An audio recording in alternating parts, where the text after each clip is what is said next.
I'll show you how to knit this gorgeous Swedish rib. It's 2 rows and 4 stitches pattern. It's easy to memorize. I'll guide you through 2 rows and also how to memorize stitches. This is how it looks with fluffy mohair yarn. This is air and it's not as structured as, let's say, some merino wool. But you see, it's rather voluminous, and the best part is so simple to knit and easy to memorize. It looks almost identical from both sides. Let's start. Cast on 14 stitches for the swatch. First row, slip first stitch. This edge stitch we will never knit the first stitch in every row. So the first is 2 knit,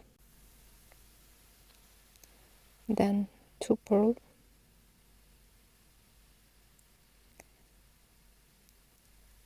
so our pattern multiples of 4, so now we're repeating 2 knit,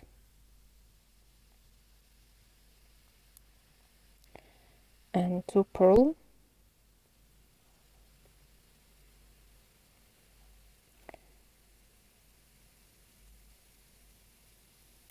two knit,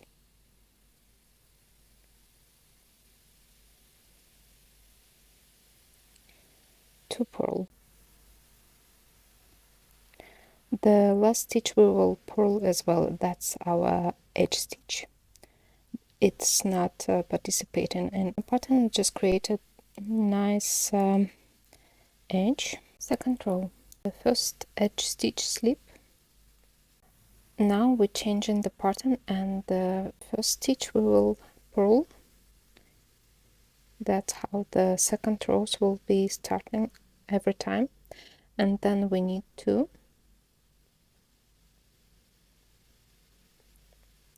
Just make sure you won't cross your stitches. Purl 2.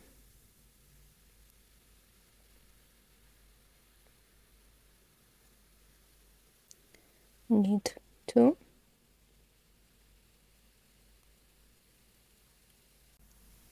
And purl 2. I'm always using the right side to make sure that I'm not twisting my stitches. And again, the right side here. I'm using the right side. Knit, knit. You see, this is left side, this is right. And then I purl the last stitch. And this the edge stitch I purl as well. Basically, the whole pattern goes like, if not to take edge stitches in consideration, the first 2 stitches we knit, control we purl 1, knit 2, purl 2, knit 2, and the last stitch will purl. The only difference between these 2 rows is just we do only 1 purl in the beginning and the same 1 purl in the end. It's pretty simple. You just need to pay attention and see if in the end something not adding up. So basically in the first row you have 2 purls plus 1 purl edge stitch, so 3 in total, and in the second row you have 1 purl and then the edge stitch is purl as well. After we knit it for a while, we can already easily see and memorize the pattern. And you see, this is the edge stitch, this is our knit. It forms on the right side, although it's hard to say which side is actually a right side, because as you can see, it's pretty much double sides pattern. You can use any. Let me show you how I memorize this pattern. It's always first stitch with slip, and then there was 2 knits. So you see these 2 knits, they form already the row, so we will never change this one because we're knitting flat, and always knit and purl in the wrong side the stitch. It stays like this, and that means that now we have two knits, because we start with this knit stitch and then 2 purls, and that's how we determine that how we start the knitting. And here again you see clearly this is only knit stitches here, and this means we will need to pull 2.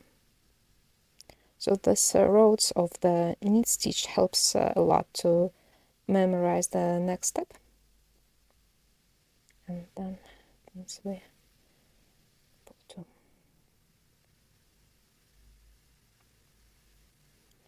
When turn around, knit stitch is here, and here there are variation of stitches.